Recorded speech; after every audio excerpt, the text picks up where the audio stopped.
त्या आशिषनी मंजिरीला फक्त छळायचंच ठरवलेलं आहे आणि त्यासाठी तो काहीही करू शकतो। हेच कळत नाहीये ना तुम्हाला?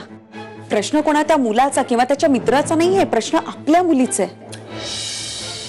हे बघा अंकिता, सध्याच्या परिस्थितीत आपल्या पोरीच्या भल्यासाठी लवकरात लवकर तिचं लग्न लावून देऊन पुण्याबाहेर पाठवणं हा एकच पर्याय योग्य होता।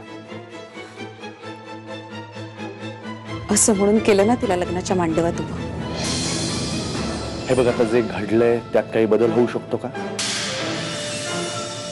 त्यापेक्षा आपण पुढे काय करता येईल नाही ह्याचा विचार करू। म्हणजे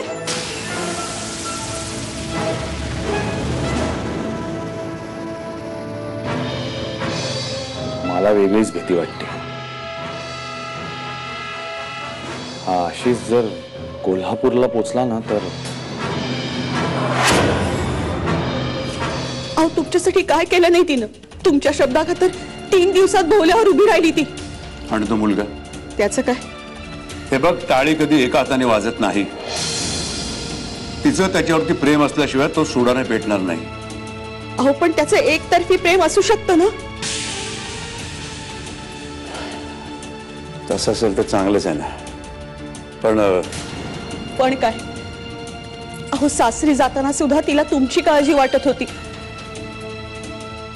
ती आपल्या आई वडिलांच्या इच्छेबाहेर कधीच नव्हती। अहो, आता तरी विश्वास ठेवा तिच्यावर। किशोरी, विश्वासाची गोष्ट अशी आहे ना की तू सांगितलं असताना मी ठेवला असं नाही होत। एकतर तो मनापासून असतो किंवा नसतो। अहो, पण थकलीस तू, आराम कर।